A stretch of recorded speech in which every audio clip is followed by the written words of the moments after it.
In an ideal world, defense strategy should be driven by objectives and context. If you're an island nation surrounded by friendlies and far away from any threat other than rowdy tourists, then you might decide to relax a bit with the military spending, which helps explain, for example, why the moment that the Cold War ended and the Warsaw Pact disbanded, many European states were able to look around, decide that they now liked their new neighbours, and that tens of thousands of armoured vehicles, millions of rounds of artillery ammunition, and thousands of aircraft should be sent to the scrapyard. This was the famous peace dividend, where many Western militaries began to contract sharply. But halfway around the world on the Korean Peninsula, decision makers in the Republic of Korea still found themselves in the same hard old neighbourhood, facing a northern opponent armed to the teeth, eventually developing nuclear weapons, and for whom the making of apocalyptic threats was basically a national pastime. And so while many nations were able to disarm after the Cold War, the Republic of Korea had to maintain its hard edge. It had to find a way to maintain an armoured and artillery force more akin to that of Russia or the United States,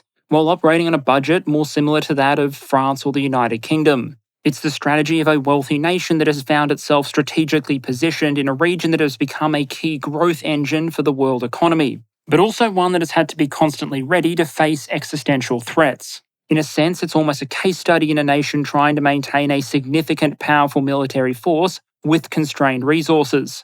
And so today, I thought we should talk about it. So we'll start by looking at some Korean military history, but also the underlying strategic position of the Korean Peninsula. Geography can be a major blessing and curse in a strategic sense, and the Korean Peninsula is kind of hit and miss. Then we're going to talk about South Korea's armed forces and industry as they exist today. We'll talk about manpower levels, technology, equipment, and the industrial capacity and strategy that underpins all of it. Having done that, we'll start looking forward. We'll dive into a number of strategy documents put out by the South Korean government to try and answer the question of how the Republic of Korea sees its place in the world, where it sees potential threats, and where it does see those threats, how it intends to respond to them. Finally, we'll dive into some of the tensions that exist within those strategy documents, and some of the major security challenges and opportunities the Republic of Korea might face going forward. So we'll start with a little bit of history, albeit more truncated than normal for two key reasons. Firstly, to keep the length of this video under control, and secondly, because ancient Korean history just simply isn't part of my academic background. And while there are certainly key macro observations that are very relevant to this presentation, I'm happy to leave the more in-depth discussions to more specialised voices.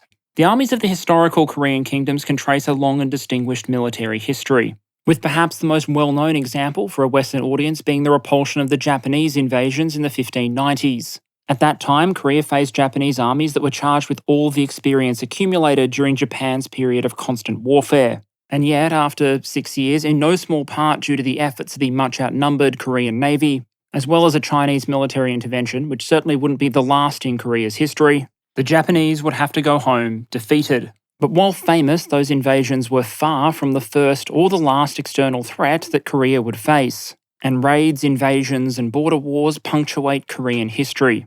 Part of Korea's core strategic problem was simply where it was. Korea may have consolidated far earlier than many other states as a contiguous political entity, but through most of its history, it had the misfortune of being positioned between much larger political entities. It was a hard-mode game start that Korea has battled with through most of its history and continues to have to deal with today. Korea would spend centuries as part of the Chinese tributary system, and then become a prize to be influenced or fought over for surrounding major powers: Japan, China, and the Russian Empire, just to name three.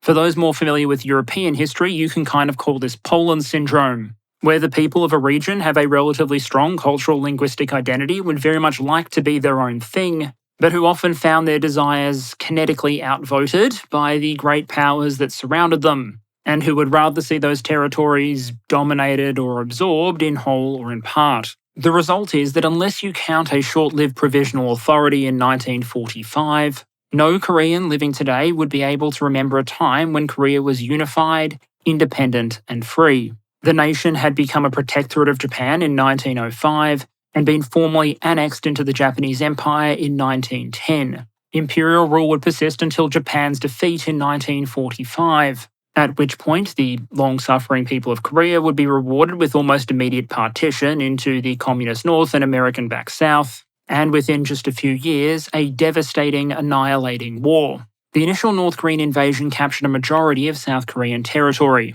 Had it not been for international intervention, the war probably would have ended in a northern victory. Fortunately for the Republic, on the 27th of June 1950, the United Nations Security Council passed a resolution, Resolution A3, which recommended that UN members send military forces to assist the Republic of Korea. Now, if you live in 2023 and you're used to seeing the United Nations Security Council do basically nothing controversial, you might be wondering how on earth that happened. After all, there are 5 veto powers in the UNSC, one of which at the time was the Soviet Union, another of which has always been China. But this was 1950, so China's vote was still held by the nationalists, not the communists, something which had so frustrated the Soviet Union that they had been boycotting UNSC meetings. It's kind of a stark reminder that if you want to influence events, voting is probably a pretty good place to start. Because who knows, if you just sit at home in protest, you may end up with a multinational military force kicking down your door. UN troops from the US to Luxembourg first pushed the North Koreans back over their starting line, and then started pushing further and further into North Korean territory, only to then get thrown back in turn by the intervention of the Chinese volunteer armies from the People's Republic of China. In the end, the conflict would end with a ceasefire drawn on a line not that far from where the whole thing had started. Only now, millions of civilians and military personnel had become casualties, and the economic infrastructure of the North and South had been thoroughly wrecked. The Republic of Korea that emerged from the Korean War had survived, but as a poor nation under an authoritarian ruler. International military intervention had given the Republic of Korea a chance, but its transition towards an advanced economy and multi-party democracy will be long, arduous, and complicated. But the Republic of Korea of 2023 appears to have successfully made that transition, and now stands as one of the most prosperous countries in Asia. And having reached the present day, I think it's worth talking about the modern ROK strategic position. In a modern context, South Korea's geographic position is both a blessing and a curse.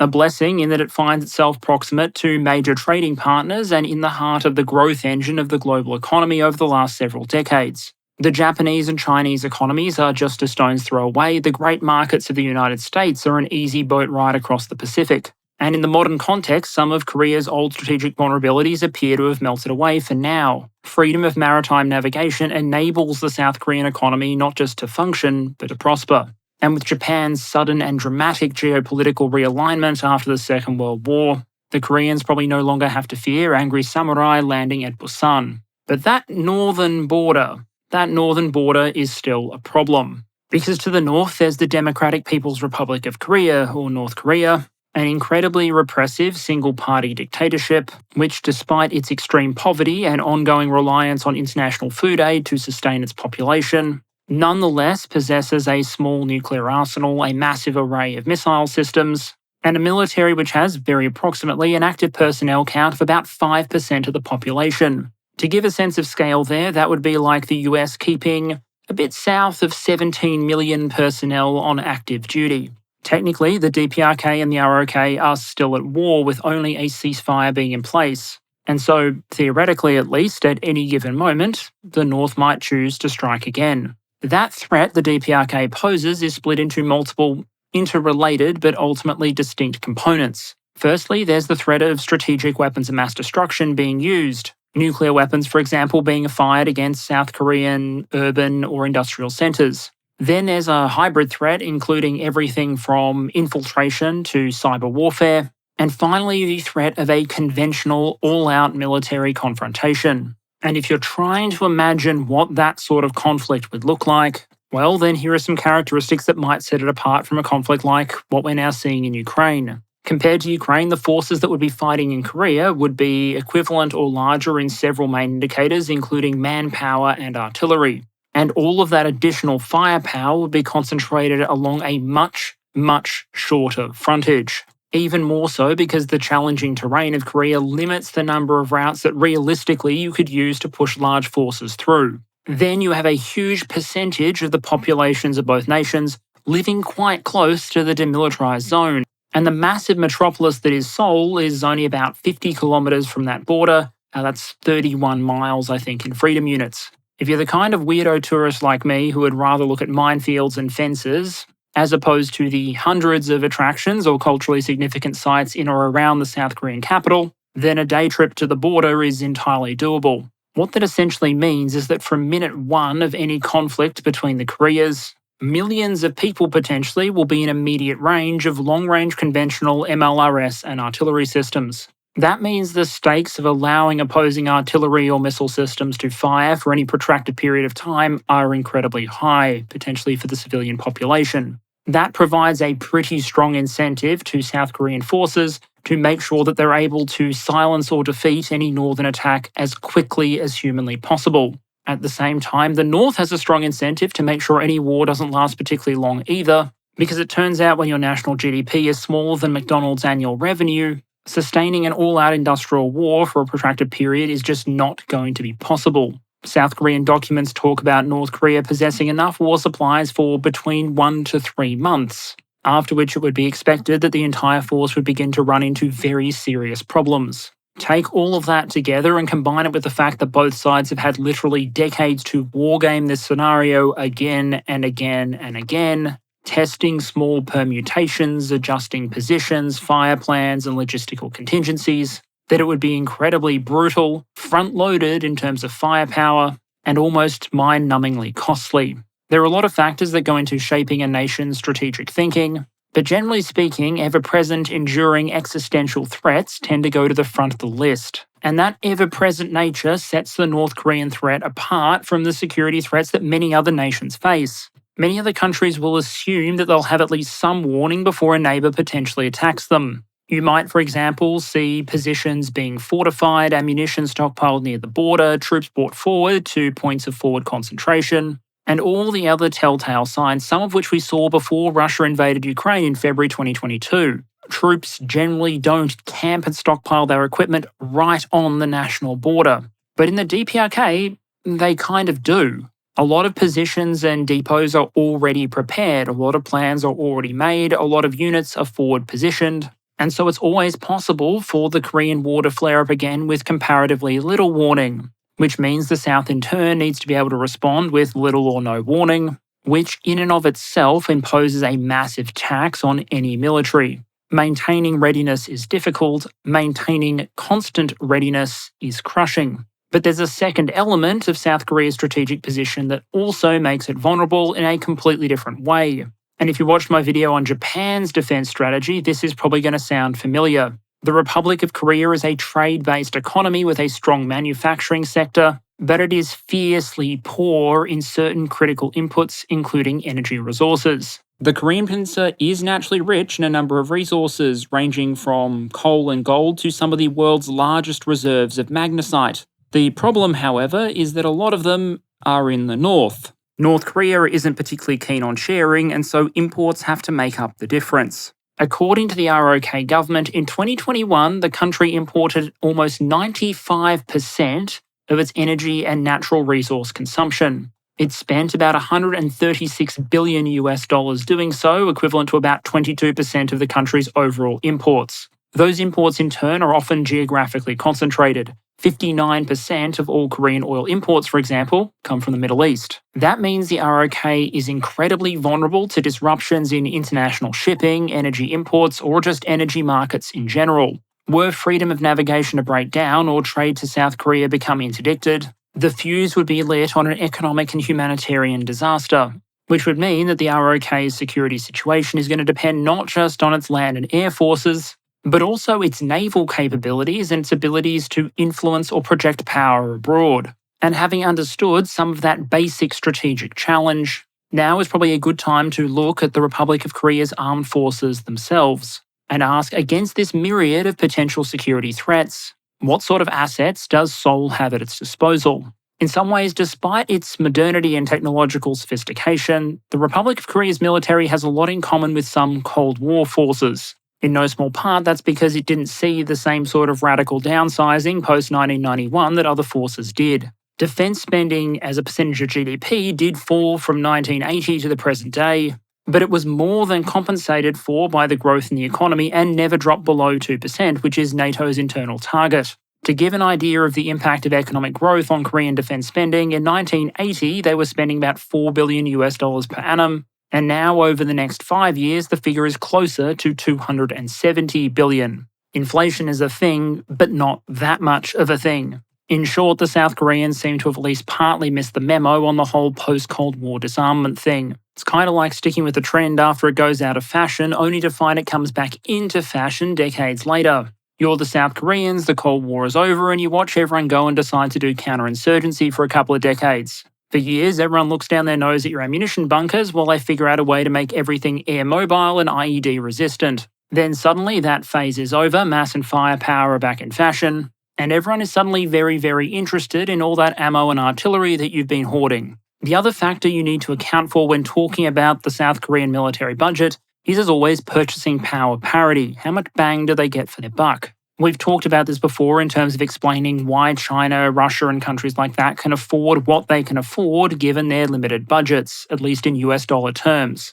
Now, calculating military purchasing power parity is always difficult, but if you refer to the Robertson figures from 2019 that I've used before, the ROK has a rather remarkable multiplier of 2.1. That is, a US dollar goes about twice as far in terms of military spending in South Korea as it does in the United States. Notably, that's a multiplier even higher than China's, and reflects a combination of factors, including the fact that the South Korean military is still a conscription-based force, that the country has access to relatively free technical exchange with many Western countries, and that this is a country with a robust, competitive, and growing defense industrial base. So if, as we go through these various components of the South Korean Armed Forces, you're wondering how they managed to afford all of this stuff, that PPP advantage may be at least part of your answer.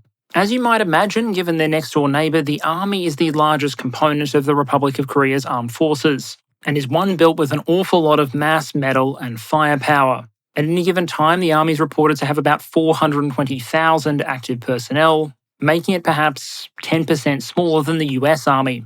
The difference, of course, being the Korean military is concentrated almost entirely in Korea, while the US Army has to be spread around the world. The Korean government reports that that active force is augmented by more than 3 million reservists of various types. And that's far from counting all South Koreans who have some sort of wartime emergency role. In short, when the South Korean president slams the mobilization button, what comes out the other side relatively quickly should, in theory, be larger than the entire United States Armed Forces. And there's little doubt they have the metal to match all of that manpower. The ROK Army is not a lightly built expeditionary force designed for power projection around the world. It's a very heavily armoured force designed to slug it out on the Korean peninsula. The force has more than 2,000 MBTs, 550 infantry fighting vehicles, 2,500 APCs, almost 100 advanced attack helicopters, and then we have to talk about the artillery, because the Koreans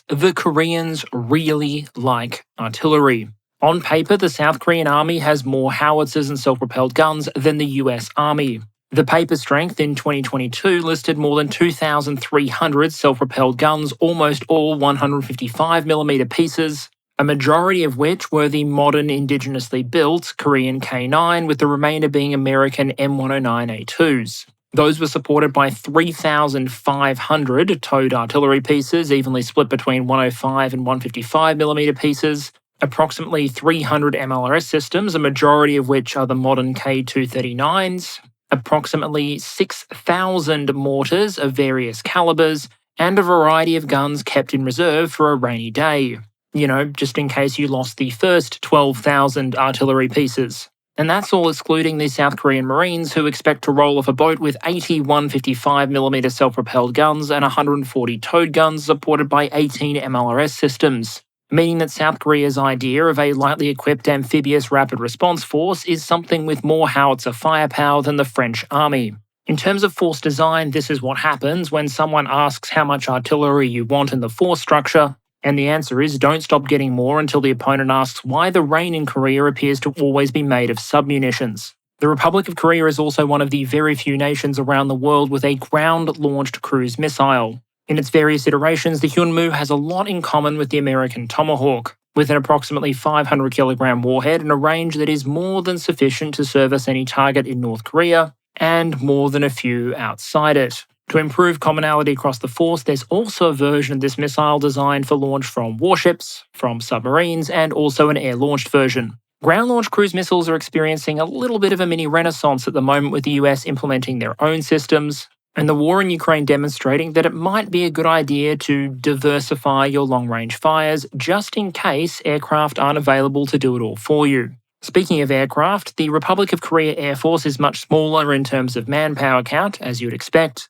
but it does operate an interesting array of frontline combat aircraft. The aircraft inventory provides a few clues into what the South Koreans expect their Air Force to be able to do. Compared to other Western-style air forces, the ROKAF has relatively few tankers, for example, but a very heavy component of frontline combat aircraft. Those aircraft are split by role and capability level. There's a small number of F-35s, currently 36 with more on order, that are going to be reasonably well suited to dealing with the best aircraft and ground-based air defences North Korea or anyone in the region has to offer. Then there's a larger force of aircraft that are cheaper from a previous generation with multi-role capabilities. That includes 59 of the Korean variant of the F-15E Strike Eagle, which coincidentally probably wins a prize as one of the best named variants of that particular jet. With these Korean upgraded versions that will have ISA radar, infrared search and track, and a number of other blingy features, being called the Slam Eagle.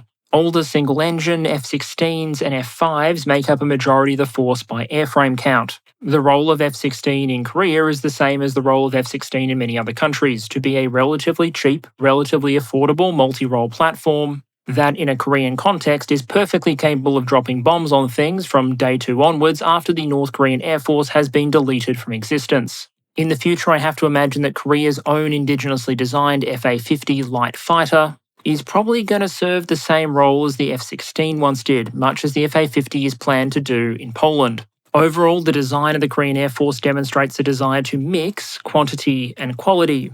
There's just enough high-end platforms to serve as force multipliers or to kick in the door. And then once the door is so obligingly kicked in, there's meant to be a sufficient supply of older platforms to ensure that the full quota of warheads are dropped on the appropriate foreheads. Remember that any Korean conflict would likely have a very quick, very vicious start. And in that context, you're going to care a lot about daily sortie count and tonnage dropped. In that context, F-16 or F-15 might do the job as well or better than your F-35. Pivoting to a slightly wetter battle space now, let's talk about the ROKN. Unsurprisingly, when your only land neighbour is North Korea and you're highly dependent on international trade, it can help to have a powerful navy.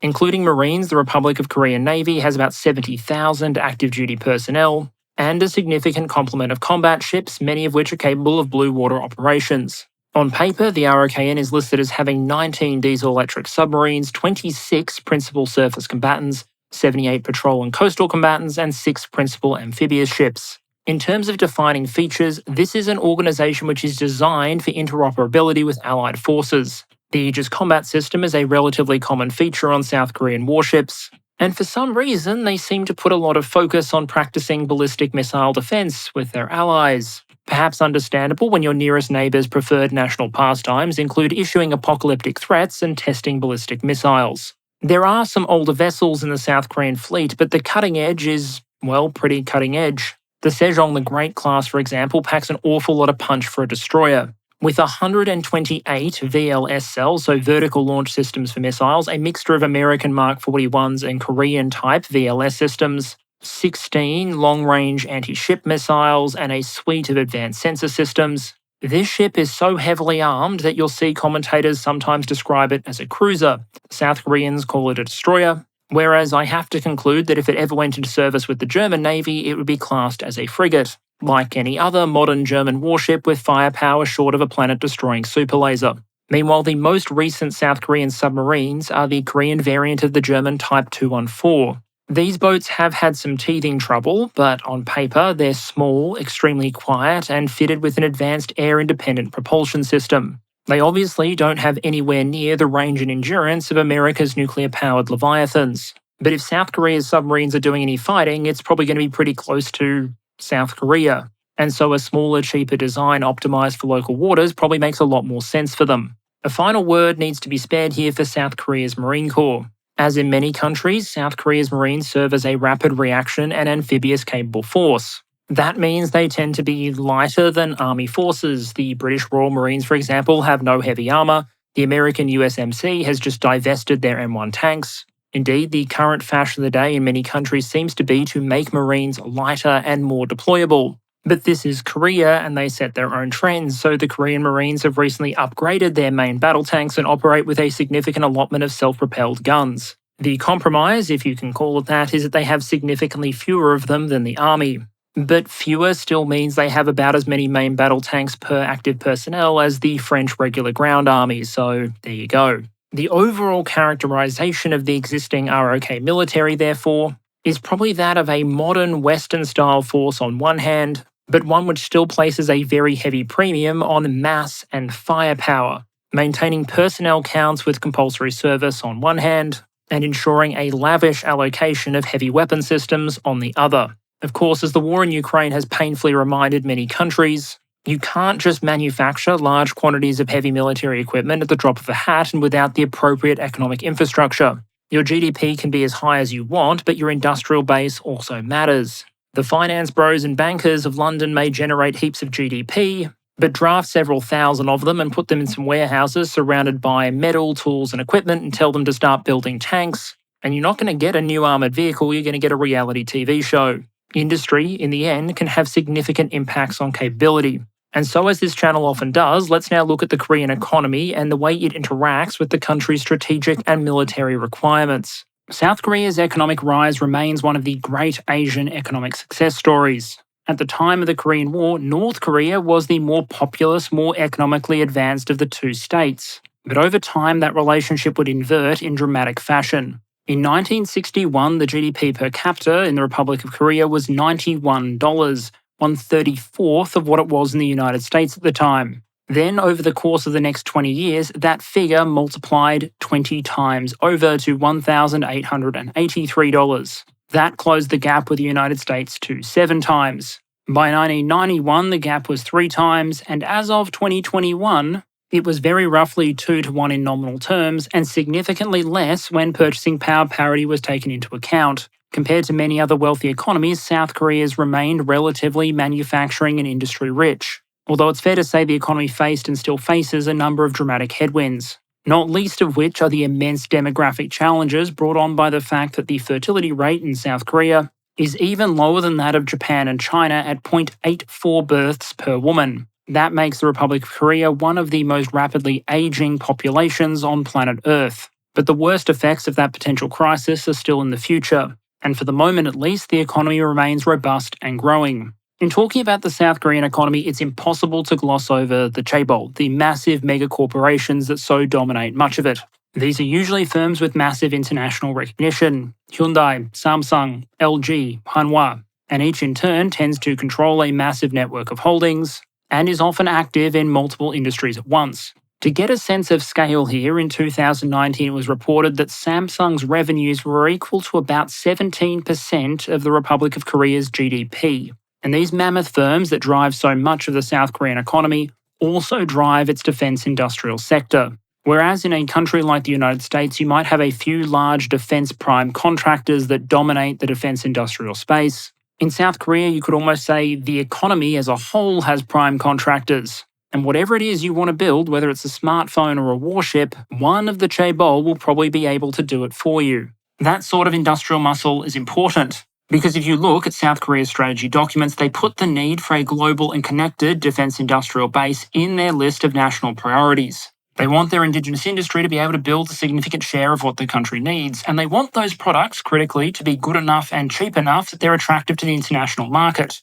That last bit, of course, is the real kicker. With enough subsidies, there's a lot of nations out there that could, hypothetically, manufacture their own equipment. Building good equipment, however, that is cost competitive with foreign imports, that usually requires some sort of domestic competitive advantage. If you want an extreme example, the industry of the small nation of New Zealand during the Second World War was asked to build a tank. And to their eternal credit, they managed to build something that could generously be called a tank. The tank in question, however, was this thing, the famous Bob Semple. And while it certainly has its defenders, I would tentatively observe that in an era of Shermans, T-34s and Panthers, corrugated plating, a tractor chassis and a machine gun armament probably weren't going to cut it. The ROK doesn't want to build the modern equivalent of the Bob Semple. They want something that can fight for contracts on the international market and win. The Korean approach to doing so in recent years has been pretty close to a textbook example of how you transition from being an arms importer primarily to a potential arms exporter. The South Korean military never has the luxury of not having operational hardware good enough to do its job. And so there's no question of just not having fighters, tanks, or artillery pieces until domestic industry is up to the challenge. Instead, at a very high level, South Korean hardware transition has usually followed a couple of common steps. Firstly, to import a foreign system more or less whole. That gets you experience in operating and maintaining it, plus you have something to deter North Korea and others while you work on the next generation.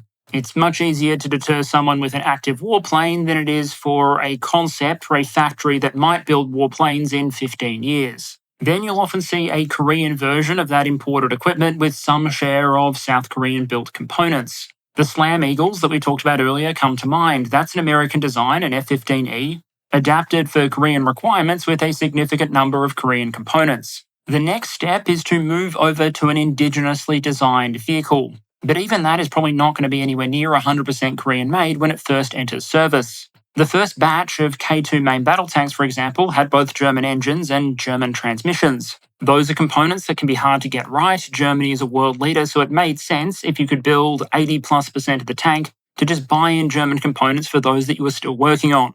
Then we saw a batch with a Korean-built engine, but still a German transmission. Then you have to presume there'll be a batch with entirely Korean engines and transmissions. And then in the Korean model, the evolution actually continues when the Korean vehicle now gets sold abroad and begins to integrate foreign components yet again. For example, the future K2PL version will include Polish components alongside the original Korean ones. And in the Korean marketing approach, that can actually become a strength in and of itself. If you want an example of them doing this successfully, look no further than the K9 howitzer. In recent years, this has been one of the most popular 155mm self-propelled guns on the market. And as it's been sold around the world, the K9 howitzer has transformed appropriately.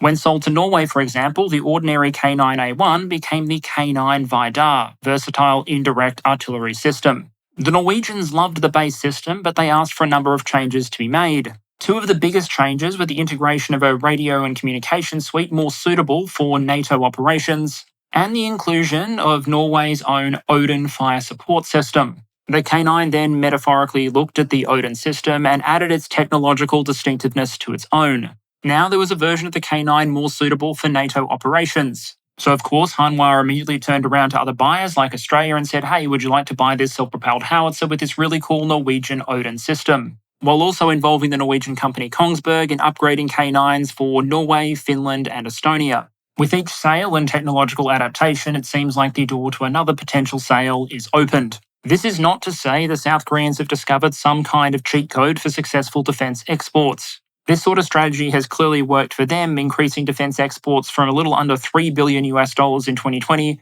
to more than $17 billion in 2022. But that doesn't mean this approach would work for every country. In that respect, the ROK has significant advantages. It has a domestic military that's capable of providing a bedrock of demand. If you design a piece of hardware and it fails for export, at least you can still sell it to the ROK military, and they'll buy enough of it that the effort won't cause you to go bust. The ROK has a number of technologically advanced allies who are willing to export technology to it to help its defense industrial base mature. It has its own technologically advanced manufacturing base that is very cost competitive in a number of industries. And it has a government that is willing to front up the money and support necessary to push and try and create a sort of virtuous cycle. The basic idea of the government's plan is if they provide support to the defense industrial base, its capabilities and scale will expand. That will allow it to design new cost-competitive products, which will create new export markets, which will create more scale, which will enable it to create yet more cost-competitive products. The government helps start the process. It isn't necessary to maintaining it. If you were to attempt that same model in a country which didn't have some sort of competitive advantage, then you wouldn't get export sales unless the government continued to subsidize them. And if you're doing that, growth in industry can become an economic threat as much as it is an opportunity. Perhaps no other industry shows off that competitive advantage more than shipbuilding. While there are a lot of countries around the world that build ships, the vast majority of global civilian tonnage is built in one of three countries: People's Republic of China, the Republic of Korea, or Japan. These countries are involved in a continuous commercial knife fight for market share. And the outputs of each of the Korean Big Three, Hyundai, Samsung, and Daewoo, each dwarf that of multiple other countries. So perhaps next time you trade in your phone, ask if maybe you can get trading credit on a new LNG tanker. Now, of course, civilian and military shipbuilding are not identical. But at the same time, building a weaponized thing that floats has a lot in common with building a non-weaponized thing that floats. And having an economy flush with skilled workers, shipyards, and various subcontractors and supporting industries certainly provides a fertile base for a military shipbuilding industry. If you want an illustration of just how good the South Koreans are at building warships, here's a quick illustration. When you talk about heavily armed surface combatants in the Pacific, often the pace setter that people reference is the Chinese Type 55 destroyer. Each of the planned 16 warships in that class should have 112 vertical launch system cells for missile weapons. The equivalent figure on an American Arleigh Burke class is 96. And for that significant firepower, we believe the PRC government gets a bargain. Cost estimates vary pretty widely, as is common for the Chinese economy, anywhere from $900 million per ship to as high as $2 billion per ship. If you're asking how much it would cost to build an equivalent ship with a similar firepower and displacement in the United States, Canada, Britain, or similar, we'll get to that later, but to avoid short-term emotional damage, let's just say more for now. Meanwhile, the pride of the South Korean surface fleet is the Sejong the Great class destroyer, 3 currently in service and 3 more planned. We talked about these monsters and their very heavy armaments before. Armament on a modern warship is important for efficiency because you'd expect a significant number of missile tubes to be spent on surface-to-air missiles and other weapons designed to defend the warship. So the more cells you have, the more you're going to have left over, the more offensive ordnance you can end up carrying. Plus, the class doesn't just have a world-beating level of firepower. This ship is equipped with the American Aegis combat system. It can integrate a network with other warships and platforms, it has powerful sensors, it infuses multiple modern technologies, and while yes, pricing is very difficult, reporting suggests that the South Koreans pumped out this world-beating class of warship at a cost of about $930 million per, a figure you might want to keep in mind for the future when we talk about American military shipbuilding. And the incredible thing here is the South Koreans managed to hit those sort of cost targets at less than half the sort of order volume and scale that the Chinese have. So it's not for no reason that some American media have identified a potential, if controversial, opportunity here. At a time when US shipyards are struggling to build up capacity to match the rapid naval buildup of powers like the People's Republic of China, there have been some that suggested that maybe, just maybe, America should drop its rule against buying foreign warships. Because even if it is just as a short-term measure, assuming people could resist the temptation to tamper too much with the existing Korean designs, it's reasonable to suggest that for the price of maybe 1 warship built in an American yard, you could get considerably more tonnage and firepower produced in Korea. Now, of course, it's more complicated than that, and I'm just a voice on the internet. But maybe that's a little heresy for senior leadership in various Western countries to think about, because sometimes leveraging the economic strengths of your allies can make sense. If you're allied with the Germans, buy diesel engines. Connections in Australia should get you a good deal on potential Hollywood talent or anything we can dig out of the ground. While free trade with Scotland probably means you're about to watch Scotch, quite rightly, wipe out the rest of your whiskey aisle. But if you are best mates with the Republic of Korea, well then it might be time to pick up a new smartphone, which you can use to browse the internet, watch competitive StarCraft 2 matches, and then look at what sort of deal you can get on a next-generation warship. Because hey, what are friends for? So that's a pretty quick roundup of Seoul's existing strategic position, the relevant geography, economic realities, threats, and the forces that the ROK has available. Now, as with my videos on Japan and France, it's time to instead look forward. And we'll do that by going through the core Korean strategic documents, and looking at what they say about their region, their threats, and how they intend to answer them. Here, there are a couple of main documents worth looking at for official indications as to South Korean thinking and policy. These include the 2022 National Security Strategy, their recent defense white papers. I looked at both 2022 and 2020, and also documents that aren't ostensibly about security but are relevant, things like their reunification policy on North Korea, budget documents, and regional strategies.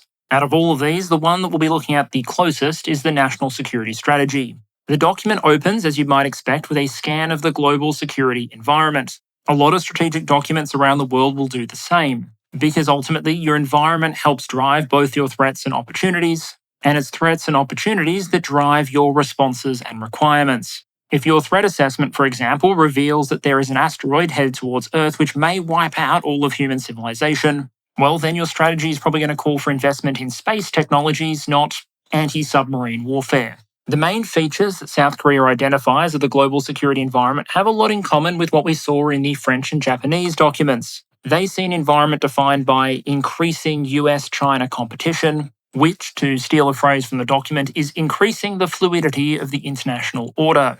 The document also flags increasing geopolitical instability, diversifying security threats, and deepening protectionist tendencies in what was previously a rapidly globalizing world, with all of the economic security risks that come alongside it. Those environmental factors help inform 4 key security challenges: the risks posed by major US-China competition, risks to the supply chain, and then other security threats, old and new, with the classic old and enduring threat being that posed by North Korea, whose growing arsenal of weapons of mass destruction poses a potentially existential threat to the Republic of Korea. From that environmental scan and an understanding of the threats, we move on to national security objectives. We know what the risks are, what do we want to do about them? And just like so many corporate or national strategic documents, it gives us the full combination of a vision, guiding principles, and specific objectives. The vision is pretty broad, that the ROK be a global pivotal state contributing to freedom, peace, and prosperity.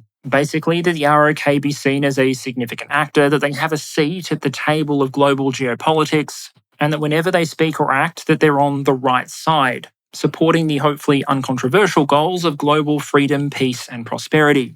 That vision is supported by a number of principles. These include strengthening defense in cooperation with the United States and other partners, respecting generally accepted principles and rules of the international community, actively defending those principles and speaking up against violations, while also promoting national interests and pragmatism, proactively identifying and responding to new security threats, and closely communicating with the Korean public to create a shared understanding and to generate consensus. If you're trying to pass all that, don't worry, we'll come back to it in a moment. Then finally, we have the 3 national security objectives. These are the most concrete goals of the national security policy, and they are as follows. 1. To defend national sovereignty and territory and enhance the safety of South Korea's citizens. Secondly, to establish peace on the Korean Peninsula and prepare for future unification with the DPRK. In that sense, it's notable that the DPRK also makes reunification of the Korean Peninsula a national objective, although I imagine that Seoul and Pyongyang have very different ideas of what reunification should look like. Then the final objective is to lay the foundation for East Asia's prosperity and expand the nation's global role. These principles and objectives are pretty clearly conveyed. Each individually, when read, makes a great deal of sense. The complication comes when you try and read them together. Now, the fact this is a little complicated shouldn't be surprising. South Korea's security situation is complicated, so it makes sense that their strategy would be as well. But at least from where I sit, there are some tensions between different elements of the national security strategy. For example, on one hand, it casts South Korea as a principal defender of the existing rules-based international order. It highlights the importance of so-called values-based diplomacy, the active defense of existing international rules and principles, a close partnership with the United States in support of a rules-based international system in Asia. We've seen that term, rules-based international order or rules-based international system, in the documents of France, Japan, and the United States. And while the term is a little bit ambiguous and probably means different things to different people, it generally, at the very least, means support for freedom of international navigation and countries not going back into the business of invading and annexing their neighbours. So by that language, you would expect the ROK to be a stalwart defender of many aspects of the international status quo. Except the strategy also calls for a degree of pragmatism. If you want a quick illustration of this, look no further than their policy on Russia and its invasion of Ukraine. The ROK strategy documents call for it to resolutely condemn the Russian invasion, to join international sanctions. And we've seen the ROK providing financial support to Kyiv, while providing some limited indirect but no direct military support via the United States. But at the same time, the document sets out an objective to, quote, manage the ROK-Russia relationship in a stable manner guided by international norms, end quote, and also to maintain efforts to maintain stable relations, minimize damage to our economy and companies operating in Russia. In other words, the ROK is principally opposed to what Russia is doing. But there is a pragmatic limit to how far that opposition will go. And that's just an example of a tension within the document. Tensions can also be created by a range of other factors. Take, for example, the relationship between the Republic of Korea and the People's Republic of China. This is a pretty complex topic that requires a lot of nuance, but all I'm going to try and do here is hit a couple of key points. On one hand, the strategy calls for cultivating a healthier and more mature relationship built on mutual respect and reciprocity with the People's Republic of China, and claims that the ROK-China relationship has experienced remarkable progress in various fields over the past 30 years. While you could argue there might be a little bit of a diplomatic backhand slap in describing the need for a relationship to be more mature, that at least sets out the ambition for a healthier relationship between Seoul and Beijing. But in the same document, you'll find the Korean government drawing lines in the sand, saying that it is committed to addressing matters related to sovereignty, rights, and interests in a consistent and resolute manner based on the national interests and principles. And specifically, it says that we will make clear to Beijing that the THAAD deployment is a matter of our security sovereignty. That refers to the deployment of an American design and built anti-missile defense system in South Korea intended to help protect it against North Korean missile launches. The PRC very loudly and publicly opposed the deployment of that system, and it became something of a political lightning rod between the two states. The document also includes a range of statements that aren't explicitly about China but could be read as such. For example, in saying that Korea should work with the United States and other partners to establish an open, inclusive, and rules-based international order in the Indo-Pacific, or that the country should try and avoid the dangers of being dependent on any one country for strategic minerals or resources. This is all further complicated by domestic public opinion. In a democracy, public opinion is always going to matter to foreign policy. If tomorrow, for example, the Polish government were to about-face and try and sign an alliance with the Russian Federation, it would probably collapse by the following afternoon. So even if the ROK government sees a strategic need to try and preserve or improve diplomatic relations with Beijing, that effort would be complicated by the fact the Korean public has some of the most negative opinions on the Chinese government in the world. This reflects a wide array of concerns ranging from pollution to North Korea to the THAAD deployment. But the reality of the situation is that whereas in 2015 about 37% of South Korean respondents reported having a negative opinion towards the Chinese government, by late 2022 the polling I was able to locate suggested a figure closer to 80%. Now, while still far short of matching Russia's record approval rating of 3% in Poland, that still gave the South Korean public the most negative net opinion of China of any of the surveyed states in Asia, including Japan. Politicians are usually going to be planning for many future potential contests and battles, not least of which is always going to be the next election. And that being the case, approval figures that stark are often going to bleed into national security strategy and decision-making. The final big tension I want to focus on before we move to responses is where the Republic of Korea's primary security concerns lie. On one hand, we see this goal and ambition for a globally minded Korea, one that is actively supporting a rules-based international order, that is trying to protect its economic security, its supply chains, international trade routes, and which is even trying to drive efforts on things like climate action, because that too is identified as a potential global threat to South Korea. A globally focused Korea is going to want a regional and global focused military, one that is capable of protecting trade routes and supply lines, projecting power in the region or potentially further afield. One that can help Korea get that seat at the round table of international geopolitics. That Republic of Korea probably wants a large navy, a marine corps, and even, what the Navy has been asking for some time, potentially a medium-sized aircraft carrier. Something that can help fly the flag and project power across the Asia-Pacific. But at the same time, there's a strong pressure to focus on threats closer to home. Much closer to home, 50 kilometers from home. The DPRK poses a conventional, hybrid, and weapon of mass destruction-driven threat. And a lot of South Korea's effort has to be focused on deterring and controlling that threat. A disruption of energy imports would gravely threaten the South Korean economy. But then again, so would weapons of mass destruction detonating in their industrial districts. The ROK does have a strategy for controlling the weapon of mass destruction threat posed by North Korea, and that approach is commonly referred to as the three-axis. Element 1 is the ability to preemptively destroy North Korean missiles and delivery systems on the ground if South Korea receives intelligence that a launch or attack is imminent. Much like Israel, South Korea doesn't see itself as having the luxury to wait for their opponent to strike first. If they think the nukes are going to fly, they're going to want to hit them on the ground.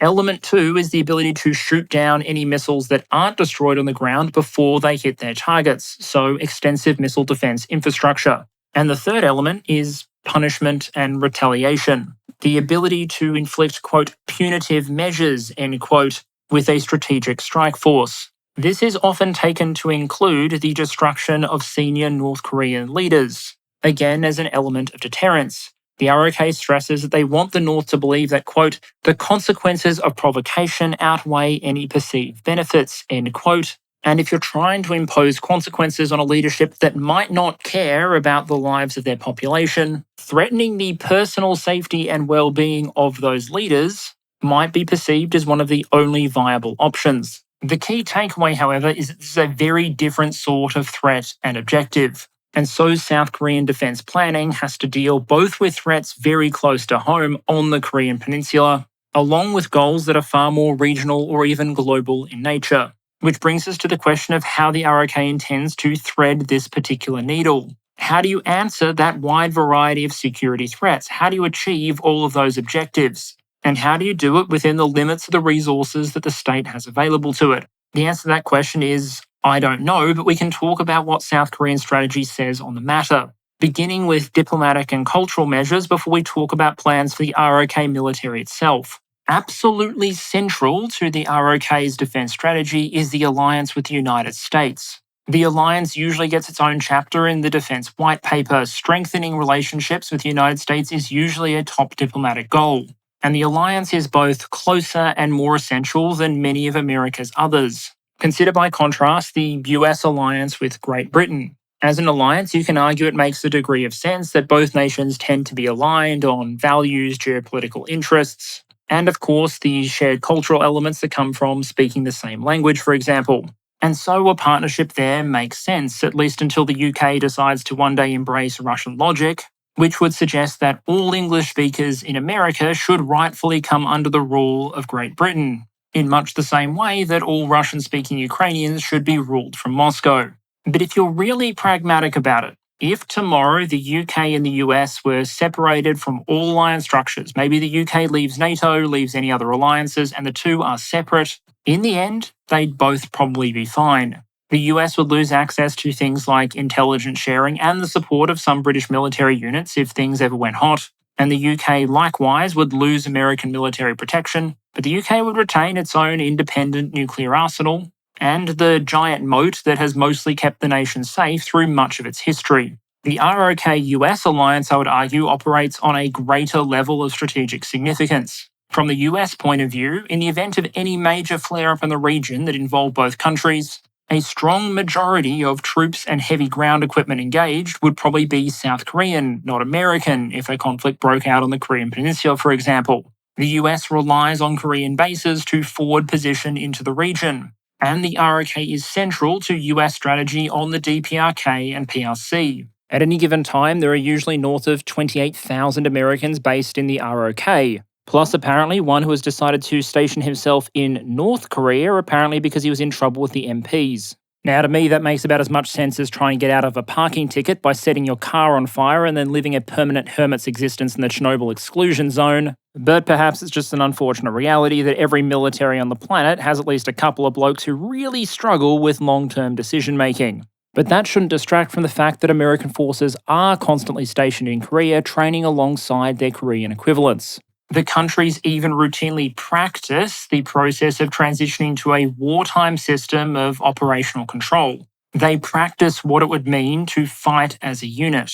Meanwhile, from a South Korean perspective, the alliance with the US is going to be security critical. It will probably be the US Navy keeping your maritime supply lines open. It will be American forces that provide the first reinforcements. It will be the American Air Force that generates a lot of the long-range strike sorties.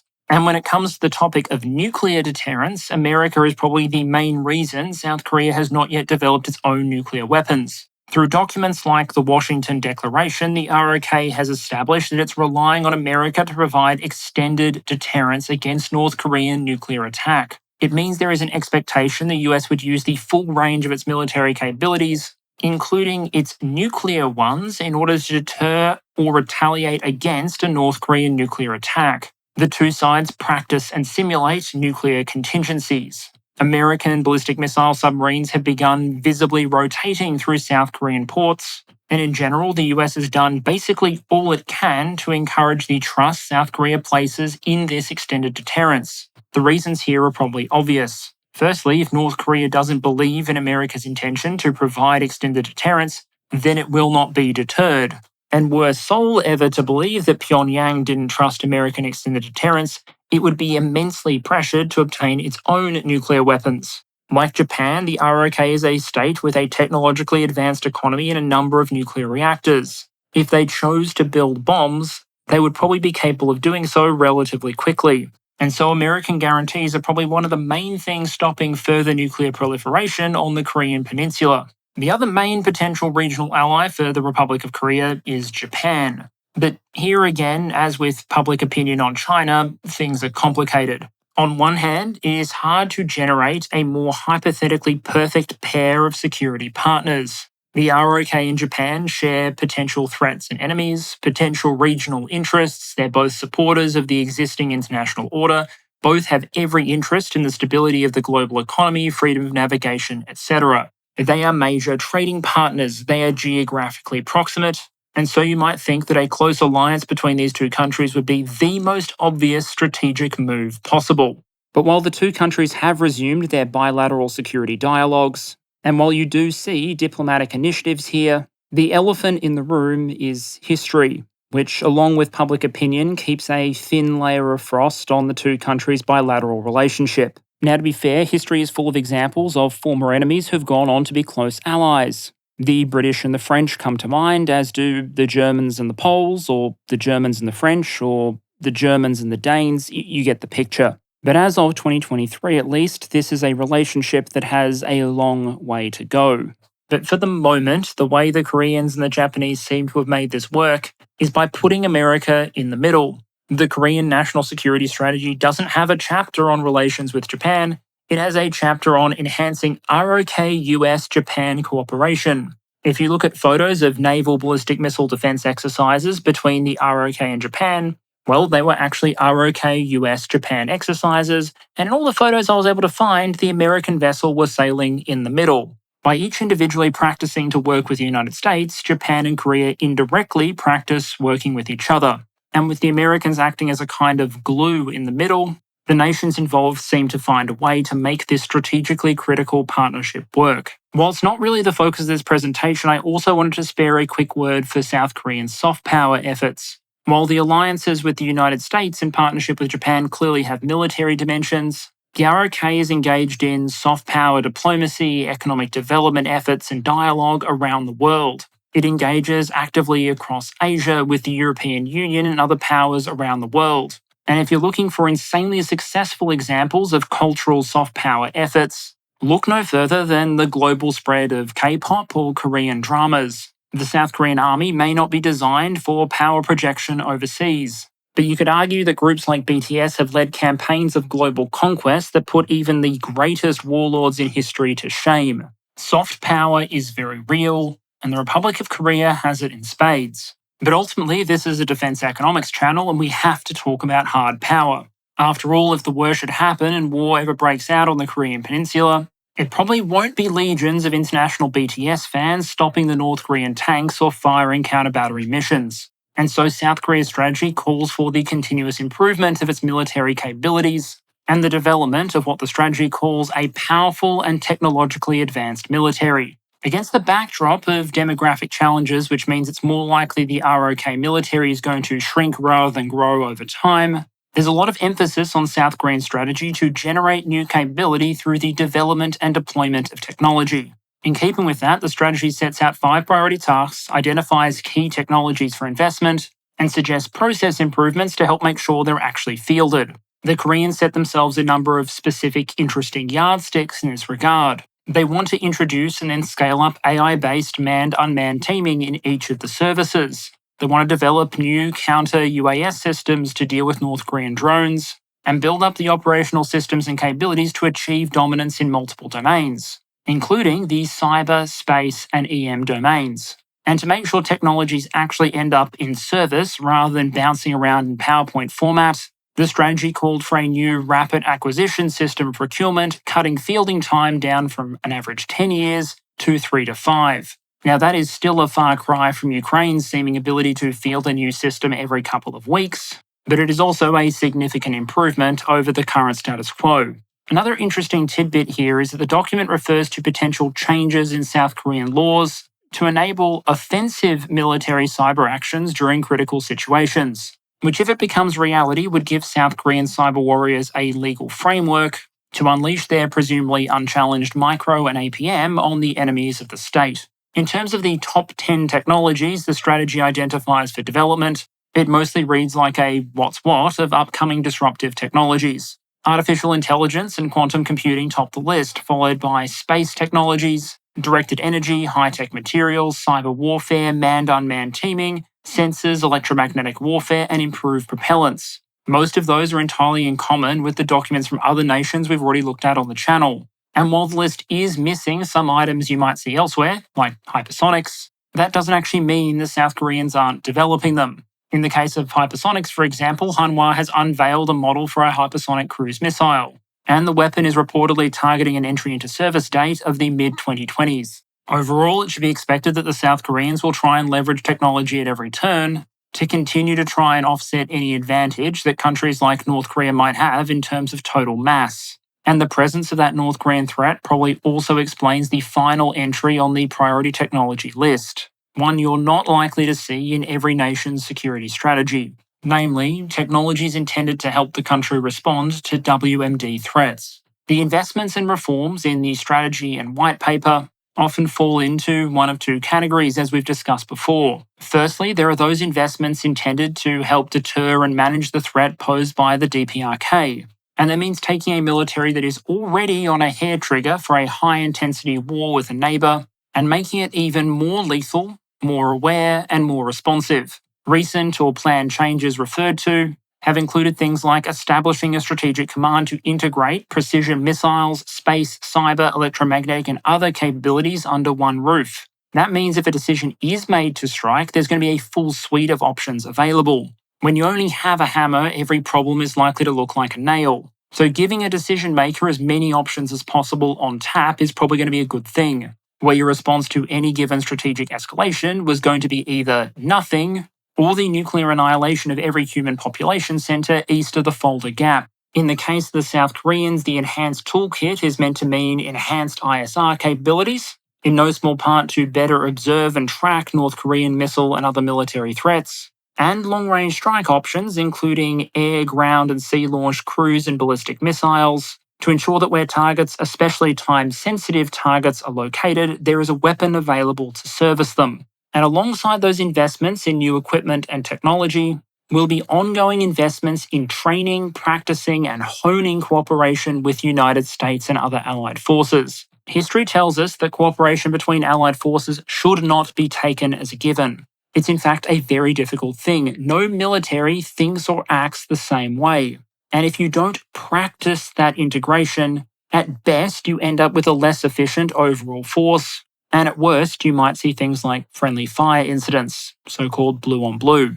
And so you should expect American and Korean forces to invest heavily in practicing and training for these same North Korean missile threat or Korean War 2.0 scenarios again and again and again, hunting for what Hearts of Iron 4 players might refer to as a planning bonus, the ability to perform better if and when the time comes, because a lot of what has to happen has become the organizational equivalent of muscle memory. There are also a number of ideas out there as to how the Navy might continue to play an increased role in deterring North Korea, with one proposed concept being Hanwha's Joint Strike Ship. The Joint Strike Ship is trying to answer a question of how you fit more missile firepower on a platform that, because it is at sea, is more flexible and more difficult for the DPRK to attack. And if that's the question, the proposed answer has all the subtlety of many other South Korean weapon systems, with the designers essentially taking an existing destroyer hull and adding more missiles, and then just not stopping. That's a notable choice because when most nations are looking for a survivable at-sea deterrent, they choose to put their missiles on a submarine. But given that North Korea's ASW capabilities are only just north of a couple of blokes in a fishing boat with a metal detector and a box of hand grenades, South Koreans probably feel they can go with a cheaper, more maintainable floating platform. Which brings us to a discussion of the near ludicrous firepower this thing is meant to carry. Instead of the usual gun mount, the JSS concept we've seen mounts 48 forward KVLS cells. These presumably would primarily be used for self-defense, things like surface-to-air missiles. Then it has 32 heavier VLS cells compatible with things like cruise missiles. But there's nothing unusual there, lots of nations have that capability. And so in the constant quest for yet more DACA, the Hanwha Ocean designers have added 15 very heavy launch tubes for bunker-busting ballistic missiles. Because if your opponent might be tempted to hang out in a reinforced bunker buried deep underground, deterrence demands a heck of a door knocker. But again, Perun, you might say that's not particularly unique. Submarines around the world have been mounting ballistic missiles for years. And if you're not going to use a nuclear warhead and you want to bust a particularly deep bunker, say 100 meters in depth, you're going to need something heavier, something that can throw a warhead that might weigh 8 tons, for example, several hundred kilometers. And so the concept for this ship includes the ability to set up launching systems near the helicopter deck to fire full-sized Hyunmoo-5 ballistic missiles, because presumably this warship truly intends to have a missile for every occasion. I bring up this concept not because it is a confirmed investment or guaranteed to be built, but instead to highlight the sort of investments that can suddenly seem to make sense when you have North Korea as a neighbour. Some of those investments we just discussed will be in tension with South Korea's other objectives. The North Korean threat has a way of sucking in investment and resources, the way that only an existential threat armed with nuclear weapons 50 kilometers away from your capital really can. But don't expect the South Korean Navy to give up advocating for more resources to turn it into a more globally significant blue water force. I mean, you could argue that the Navy's response to having plans for a 30,000-ton carrier, the CVX, shelved or delayed, was to basically say, well, how about a 50,000-ton carrier? Even if this version would potentially carry KF-21s instead of F-35s, simply increasing the scale of a program every time it is delayed or knocked back is, if nothing else, a creative approach to procurement lobbying. For my part, I probably wouldn't be putting much money on the Koreans investing long-term in large numbers of expensive discretionary assets. The ROK has succeeded in building a very large, capable force given the funding it has available. It's leveraged the advantage of better purchasing power parity and long focused a more significant share of its defense budget on new equipment, research, and force enhancement than, for example, many NATO forces. But there's only so far those advantages can be pushed, and there's going to be pressures on them going forward. While the defense budget has been growing, a lot of priority has been given to increasing salaries, conditions, maintenance, and operations. Between 2020 and 21, for example, the overall defense budget increased by 5.4%. But the force enhancement budget, the part that's paying for new equipment or research, only increased by 1.9%. The sheer size of the ROK military, its number of active and reserve personnel, the number of artillery pieces, tanks, and other weapon systems that it maintains, is one of its great distinguishing strengths. Indeed, such is its stockpile of equipment that if it ever decided to fully support Ukraine in its fight against Russia, even a small fraction of Korea's ammunition and material storages would probably be enough to make a material difference. But that same scale is also a challenge, because hundreds of thousands of salaries need to be paid, thousands of armoured vehicles need to be maintained, and no matter how efficient you manage to make the process, that's always going to reduce the amount of won left over for purchasing new equipment or embracing new technologies. And so every year will bring new difficult decisions for prioritization. And you can bet that every time one of those decisions is made, the Republic's allies and its rivals will be watching very closely. In conclusion, security strategy is often driven by threats, and South Korea faces plenty of them. While the Republic's international engagement strategy tries to balance values and pragmatism, its military requirements demand a force capable of generating mass and firepower in prodigious quantities in order to hopefully deter and, if necessary, to try and win a potential high-intensity conflict that may pose an existential threat to the existence of the Republic of Korea. It's a strategy that faces a number of challenges, including a deteriorating regional security situation, budgetary pressures, and demographic issues, all of which place an absolute premium on smart, well-considered investments. But at the same time, the country has significant strengths to leverage, including a productive advanced economy, a strong alliance with the United States, and an increasingly globalized and capable defense industrial base. Only time will tell whether that's enough to help the Republic of Korea overcome its security challenges. But for now, even though it's obviously not perfect, I think it stands as a strong example of how a nation can try and build a large, powerful military suited to its specific requirements within the bounds of a necessarily limited military budget. This may not be a force optimally configured for massive global deployments, power projection, or expeditionary warfare. But on the Korean Peninsula, with their cities and civilian population behind them, underestimate the ROK Armed Forces at your own peril. Okay, brief channel update to close out. Firstly, an apology is necessary for any sound quality issues this week. I've had to record this across multiple locations. Not all of them are particularly well suited for recording. And while I've resorted to sometimes extreme measures to try and control echoing, I'm aware things this week might be a little bit spotty. It's my fault, please don't blame my poor long-suffering sound guy. Regarding the video itself, I've talked a lot about the Republic of Korea on a number of occasions indirectly, talking about their supply of artillery, the ammunition, their defense industrial base, including in the context of their potential significance as a supplier in the Ukraine war. And so I thought it was finally time to actually talk about the country in detail, explain why the armed forces are configured the way they are, and explore a little bit about Korea's potential defense industrial advantages. I greatly enjoyed preparing this episode, and I hope you enjoyed listening to it. Over the coming weeks, there may be a few more disruptions as I continue traveling around, but while that might cause the occasional drop in audio quality, it shouldn't impact the underlying release schedule. If that's likely to change, I'll make sure to update you all before it happens. That's all from me. Thank you very much for listening, and I'll see you all again next week.